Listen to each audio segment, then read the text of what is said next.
learning principles and models for which we would like to develop some tools, online tools mostly, that could be profiled by the user and that eventually could link the community with the user. So through their own interests and professional activities, they could learn more about their language, about Finnish language, and tackle different areas of proficiency, either reading comprehension, observation, listening, writing, for example, things that we lack a lot.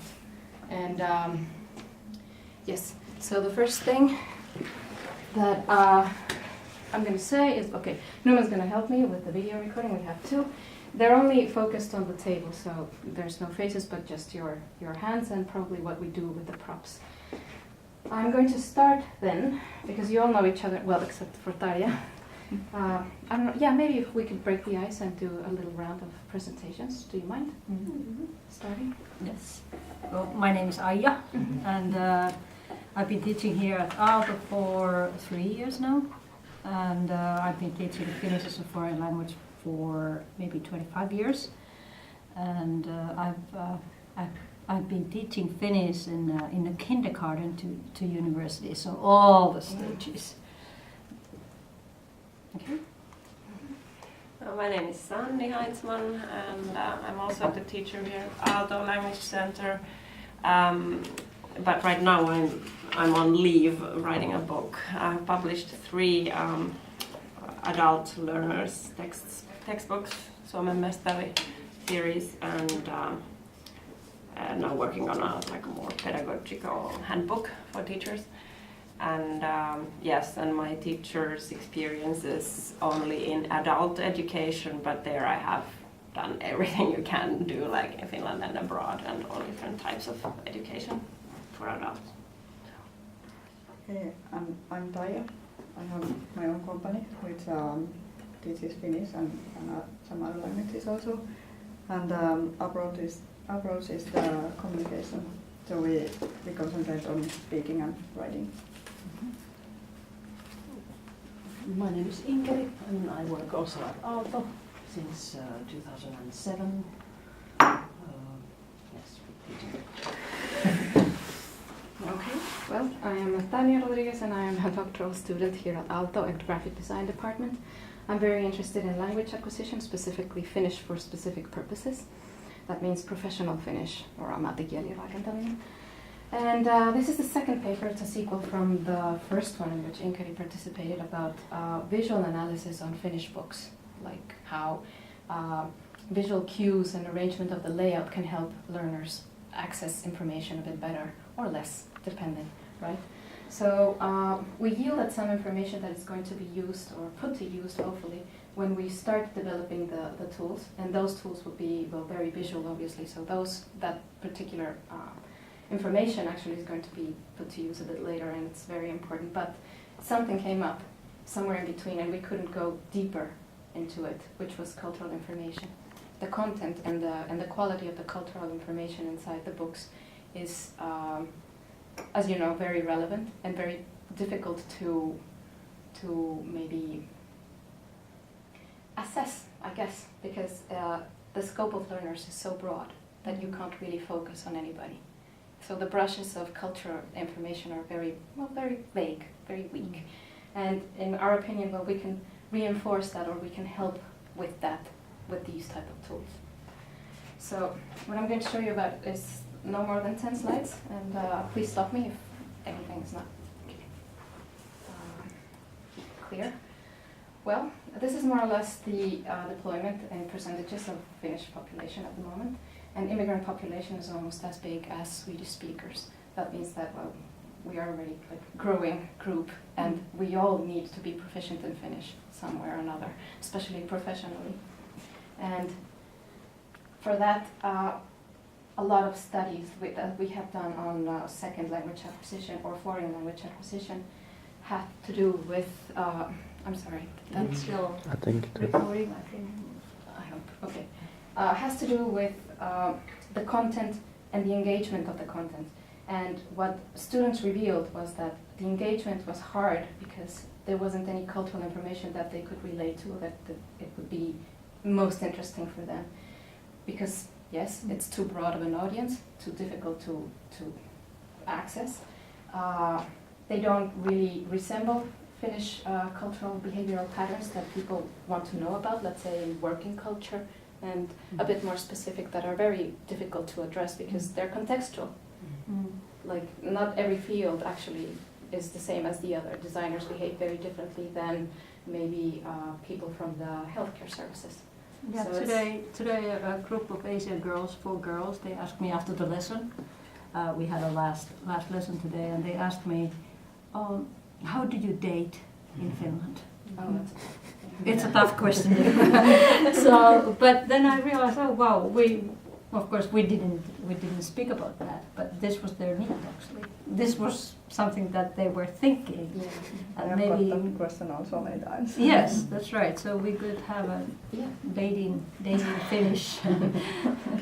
And then, well, for example, cultural information as such, like very specific, is not part of any curricula because it's much more important for beginners to lay down the basis of grammar knowledge in order to speak and to understand what they read. And then, well, they can research culture on their own. And that's how it works at the moment, and most likely that's how it will work.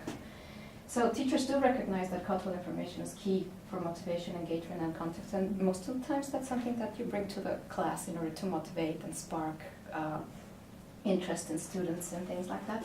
And so far, so you should know, this was one of the best books when it came to graphic design in our assessment, like one of the best designed. Can I ask, was Suomen Mestari one of the books that you have studied? It was with, okay. Hyvin Mene and Suomen harjoituskirja, Okay. the old ones versus the new generation Okay. of books, and Yeah. well, yeah, visual. According to visual standards, it's they're much easier. Yeah. Much easier on the eye and much easier on how to summarize things like table of contents, and it's That's a big yeah, change. yes. Has been also needed. It is, yes. But well, then again, the question of what is cultural knowledge keeps arising over and over again, and this might be very familiar to you. And because if you're learning language, you're already learning culture in a way. But how is it that a student could, for example, address different ways of understanding culture? And for us to design future language tools, what can we say, or how can we through which dimensions can we start researching Finnish culture? So this is from the National Standards in the US, and they say that, or they state that for second language acquisition, it could be understood and researched through 3 dimensions, which is practices, products, and perspectives. And the practices mostly relate to what you do, in which context, how do you behave, things like that. I think it's quite clear. And then products, those first-hand encounters that they have with the culture. Food is one of the closest ones, art, music. They are tangible and intangible. It also means, for example, institutions, the police, Kela, verotoimisto, things like that, tuomainopisto. All those are cultural products, and they all reflect both products and practices reflect perspectives. Why? Because they are these umbrella concepts that talk about the philosophy behind, like the welfare state, education, the value of the environment, things that are on the background of Finnish culture that kind of seep through into their products and their practices. And well, that's something that foreigners do perceive. They probably can't grasp, they can't really pin it down, but it's something that strikes them all the same. So, well, you probably all know about Stephen Krashen and the communication on input. And this was more or less the theoretical framework that helped us with the first paper. Like, we somehow managed to understand visual content in books such as Suomen Mestari and Hyvin Mene, like comprehensible input in visual terms. Like little by little you increase your understanding and you progress, and you go from simple to a bit more complex formations and ideas and understanding of grammar, systems and works. And the second theory that we think could work very much with adult learners or advanced and medium level learners is Ecology of Language by Leo van Leer. You probably are very familiar with it. So we somehow paired what a more knowledgeable other could be with the understanding of interaction with anybody on and trying to get this comprehensible input. And that would take us to the zone of proximal development at I+1. So it's like step by step trying to increase our knowledge on things. But this includes something that for designers is very common, which is affordances. This quality of everything, every object and situation for good or ill that provokes use or understanding or something. In language, Leo van Lier talks about affordances language such as paralingual assets or maybe body language, like voice inflection, things like that, that could help us learn and understand the situation, the context, move a bit freely. And so this is kind of like the real core, and I guess we will come back to this more than once. We came up with some principles and strategies to which I would like to offer you for a SWOT analysis, so you can shoot it down and tell me what you think, like for better and worse. And the principles are most likely based on very active curricula. So it's mostly second language learning based on action and interaction, and all these dots are possibilities for, say, activities. You either want to do, for example, a bit complex collaborative tasks with more knowledgeable others. That could be other people, that means going out to streets, interacting, or even working with a system, in this case our online platform that we're trying to design. And lessons that challenge the learner, that I+1, that takes us to the zone of proximal development. Interaction with more knowledgeable others, face-to-face, with someone who knows a bit better, and also with a system that can guide us to research what we're interested in, most likely. Direct and indirect perception of language affordances, it has to do a lot with also interaction, but as you will see in the models that we came up with, it also has to do with consuming media and trying to make the best out of that with some tools that I think we can enable. And multimodal and multisensory perception, well, in the ecology of language learning, it has to do about using all senses and all different types of perception and all modes of perception. It's not only, well, you know, reading or writing, it's also about experiencing, interacting, researching, maybe ethnography a bit, producing video, producing sketches, producing images, things like that. And, well, the learner self-concept, this agency that if we manage to empower the learner, then he will research what he's interested in, most likely. And all these are, well, strategies like what we can provide. And most likely we're going to return to that when we start the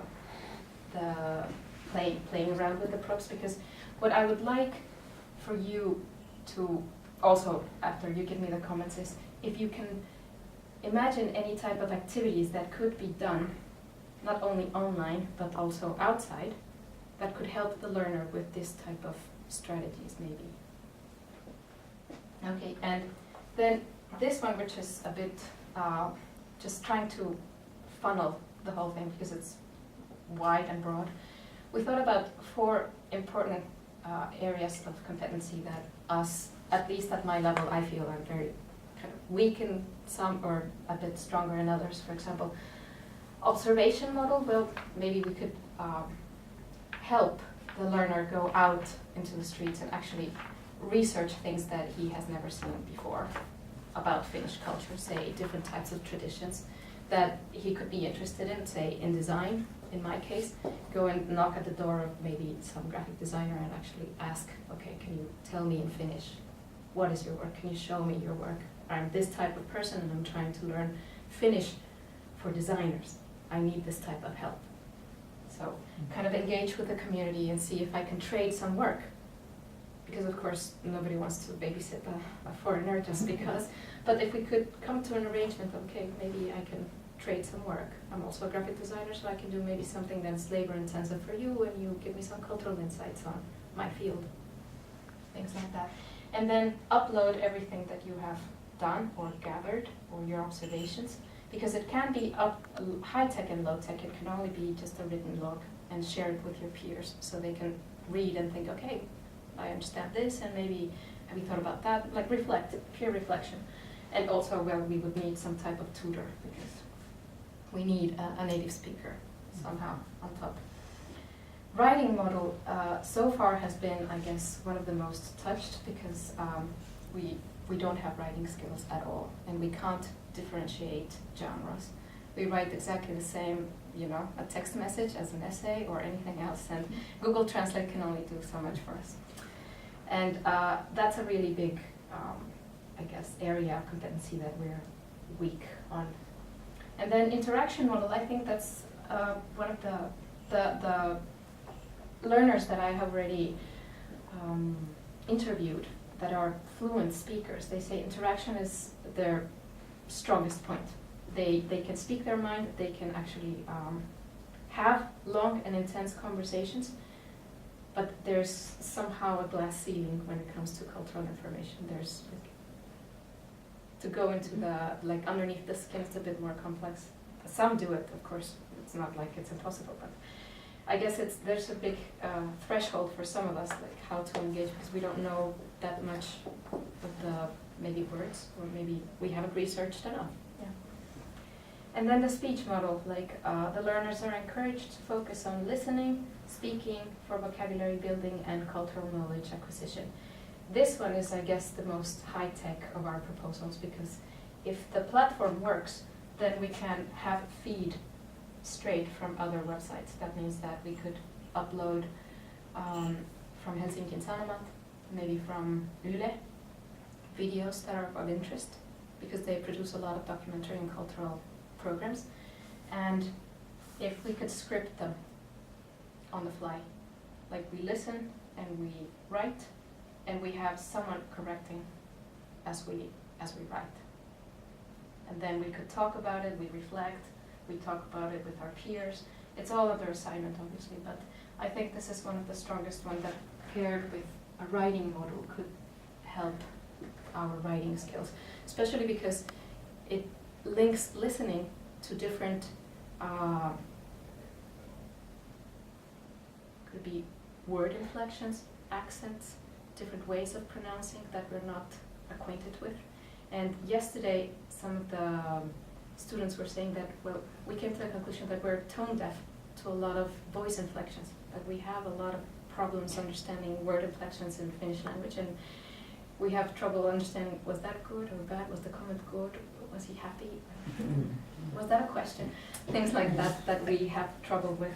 So that would be not only about transcribing the speech, the words, but also making observations about how. For example, discussing right there what he just said and the way Yeah. he just said it. Was that a question? Yeah. Was he affirming something? Was he opening a conversation? Things that we need to be taught and attuned, because we are tone deaf in that sense. And yes, that ends right there.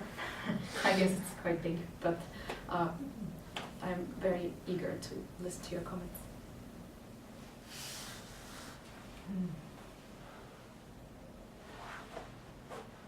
Where do we start? Just shoot it down. I need that, because of course I am not a language teacher. This is all through design and theory review. But you know the works, you know how it works in the classroom. Well, maybe we can say first that at least I think that it sounds good in a way, that there are lots of things here that we have been, at least we who work together have been already talking about quite a lot, and try to think how we could implement these kind of things into our courses. So I think. And this is, like you mentioned, classroom. This is probably not so much classroom. This is taking it out of the classroom, which is then closer to the actual life and so on. But then it brings with itself, of course, some problems, how to assess it, or is it a course, and then how to guide the students to do this stuff, and that it will be useful for them then, and so on, and how to guide the population to work with. I think what you just mentioned is one of our biggest problems, because we don't have tools for assessment. we don't have anything thought of how and who could assess progress. No. And another thing is that, well, in this case, what would be different and maybe innovative of this type of language tool is that the student will select the material that he's interested in.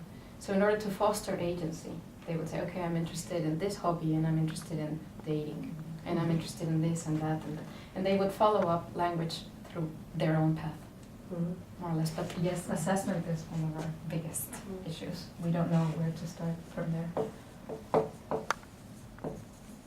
Of course, when it's adult learners, then often it's enough that they assess themselves and they have the feeling, hey, I've learned something. So it's often not so important to have some certificate. So Yes, in that scenario. What would be the role of assessment? Is it?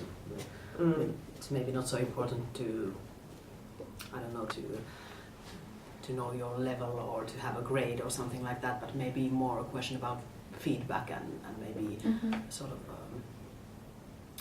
assessment and I don't know how you would say, to help you sort of progress. Yeah. And I don't know, I'm thinking of my current students, and I would say that in this kind of a setting, I think they would need me for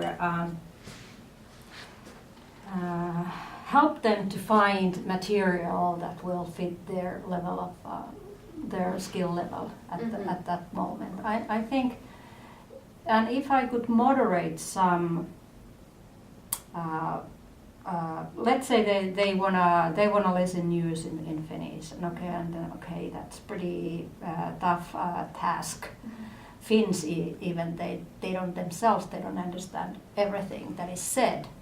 So how can a foreigner? So maybe as a teacher I could cover some like topics beforehand, and then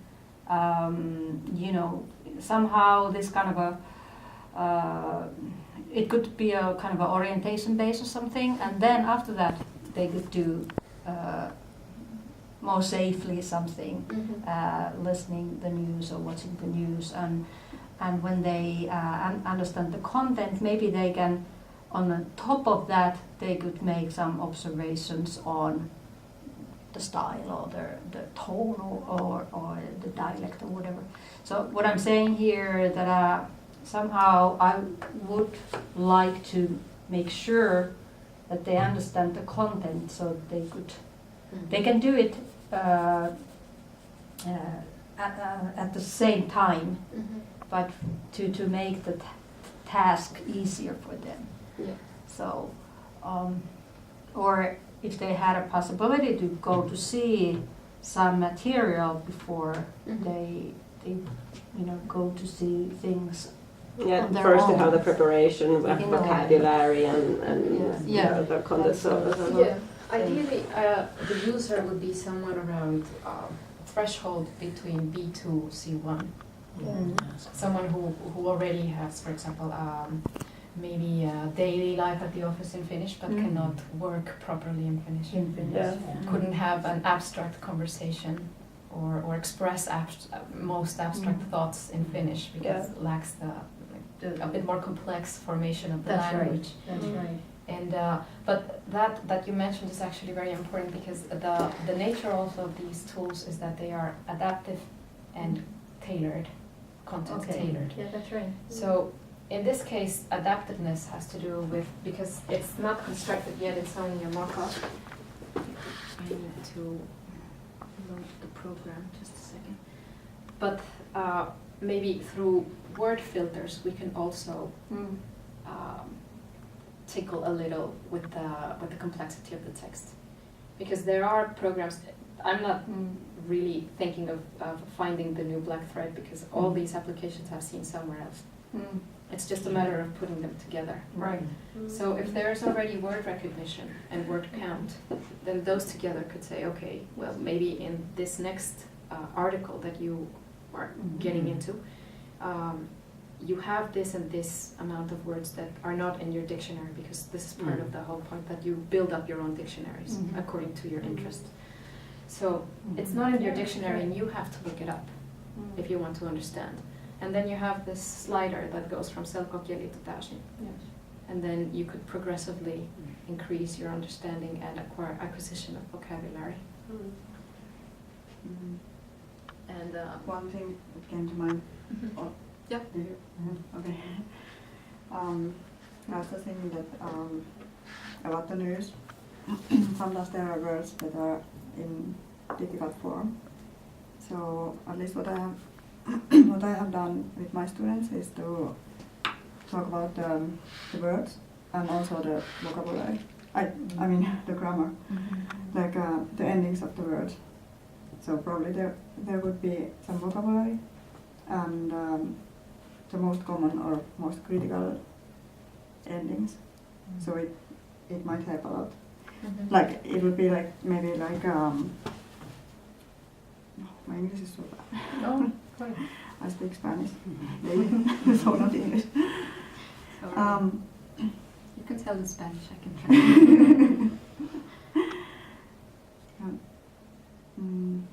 Now I don't remember what I was saying. So about The endings of the words and yeah, like you have probably learned them before, but when you are reading a difficult text, you think that okay, this is so difficult. I don't understand this.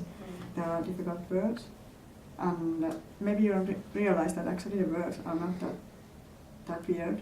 Probably there are some forms. You because don't we have recognize this it many. because Yeah. Yeah, that's true.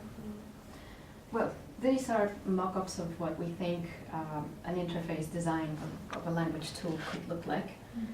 Of course, we still have to work on design as such, but more or less to guide you through it, it would work a bit as community-based. That means that you have a certain amount of online users that are in contact with each other. You have to open a profile, which means that you start categorizing your interests. And by that, then you start receiving media from the places that you have tagged. That means Helsingin Sanomat, Yle, whichever it is that you're interested in. You have these four models that could be, for example, combined in between, like the area of focus and the people that you're working with at that moment. You can have sessions online, or you can have sessions on your own and then have your peers look up your stuff. You build up your own gallery, your own video gallery, let's say, in this observation model at the moment. You have a way to like track your assignments more or less, and maybe your progress as well. And this would be, for example, at some point a peer discussion on something that they uploaded that was of interest to more than one, maybe.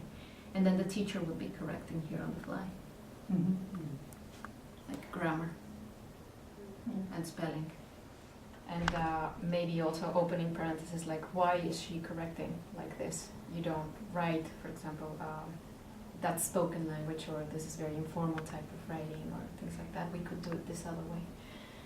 And that's for the content tailored. And the adaptiveness comes in to place, for example, here. This would be the slider, which would increase or decrease the amount of words that.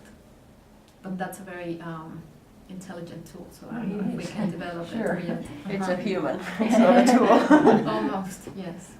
But It's not only the vocabulary, because it's the structures in Yeah. news, especially on newspaper texts, it's the structures that get so intensive, like information intensity yeah. through the grammatical structures Mm-hmm. increases, so that makes it even maybe more difficult than just Yeah. words which you can find in a dictionary. Yeah, the technicians say that parsing in Finnish language would be something like almost impossible, but Yeah. they're trying to find out the way. And well, the building of the dictionaries, I think this is something that would interest most of the students, for example, because it interests me. I have my own dictionaries on Excel, and hopefully at some point I can put them into a regular glossary. But if we could, for example, share dictionaries among peers, that would be perfect, because according to the literature review or the theoretical review that we've done, negotiating meaning is really important, as you know. Yes. So if it's something that we could do with peers, say, okay, I have this particular word and I added it to my dictionary and I need to define where exactly is it, maybe, and then I could share it with other of my peers. Let's say that we have a common interest, but they're not from the same field, and they know that that particular word works differently in a different context in a different field.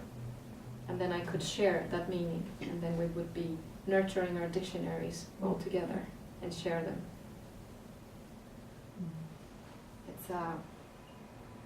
It's still a process. Can I ask something? Yes, please. I don't know if you mentioned already, but for who is this mentioned? Like the user? Yeah, like is it for some universities or My schools or? my goal would be that it's something that would be available here, for example, in universities, in companies, such as, well, a lot of big corporations do everything in English, but there are not so big corporations that still offer a lot of jobs that foreigners can't take because we're not as proficient in Finnish, that we can't write properly. And if we manage to do that, corporations like that, I think they could be interested in. The government that has to fill a foreigner quota could be interested in helping like level up their Finnish in their field or whatever it is that they're doing, even if it's clerical work, but that they learn how to write properly, things like that.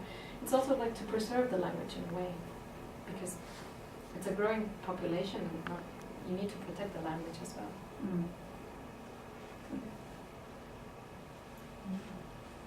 So, what I did yesterday with my students is that we worked with those little cards, trying to find, because they represent the products, the perspectives, and the practices. They're color coded, and they made somehow little storylines to which they relate, and found out some strategies to increase their knowledge on cultural, to increase their cultural information or cultural knowledge on Finnish language that help them increase their use of language or help them improve their use of language.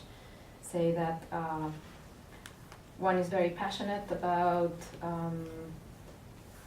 media. He works in media, so he has been researching from different points of view. He has to produce documentaries, so he's very interested in, say, for example, the welfare state from a political point of view and the ideological point of view. So for him, it has been a very important field of discussion with his peers, and he has increased his knowledge of terms and politic understanding and welfare understanding through the research of his own interests. So would you like to try? Yeah, sure. Okay. But about that collaborative vocabulary building thing, I just today I had a lesson where students were teaching, their homework was to learn 5 new Finnish words that they find very interesting or important. And they had to teach, so I teach you my 5 words and you teach me 5 words. All of a sudden, I have so many words, and then in the groups of 4 they shared the vocabulary. So it's kind of a similar thing that is over there. There's a kind of a tool for that. Do they keep track? For Yeah, example, they do, and they have to make sentences with they have to like put the word in a context. Of course, I don't have time to check, so I hope at least they learn few correct words or contexts where to use the word. But it's exactly the same idea than here. Yes. I think that's very, very useful. In my case in specific, because now I have to read a lot of papers that have to do with research and very complex language. It's one paragraph and I have to look pretty much everything up. Yes. So I build my own dictionary so I can relate. And if I could share with someone, that would be fantastic. If I could share the load, for example, of the same paper. That's right. With someone, it would take a load off my back. Yeah, But I'm the only foreigner. Yeah, and then you can discuss the meaning, which is that when you have to say aloud something about the word or use it or explain what it means and so on and so on. So you learn the word at the same time. So if you discuss with someone, no matter if you discuss face to face or via some tool, then it makes you really learn the word. Very much. So that's really very effective way of building your vocabulary. Yeah, and the thing that is still not revealed there is that you can add, for example, a picture. Yes. If you are traveling with your phone and you can handle those things, well, maybe you take a picture of something that relates to what you're talking, maybe explains the context, explains the concept Yes. very easily, so you add it there. And there's a visual reference to that. Because we come from the visual background, then for us it's very important to enable making meaning also through visuals, either uploading a sketch maybe, or taking a picture, yes, downloading something from the web that kind of anchors the concept better. Sure. So that's why the video gallery is one of our biggest tools right now. So, well, what they did is that they chose from here anything that they could find interesting. They browsed around. It doesn't matter if it's a practice, a product, or a perspective. You could use only products, or you can use only perspectives, or switch. The whole point is that we could find some type of learning path for the students that could enable cultural knowledge, like deep cultural knowledge, and that springboard to language. And I can show you a bit, an expert, small clip from yesterday. One of the students explaining their storyboard.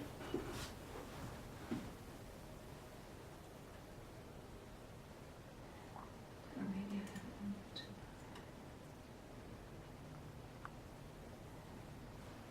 Yes, and I can see that this kind of a tool, you know, if you have a group Mm-hmm.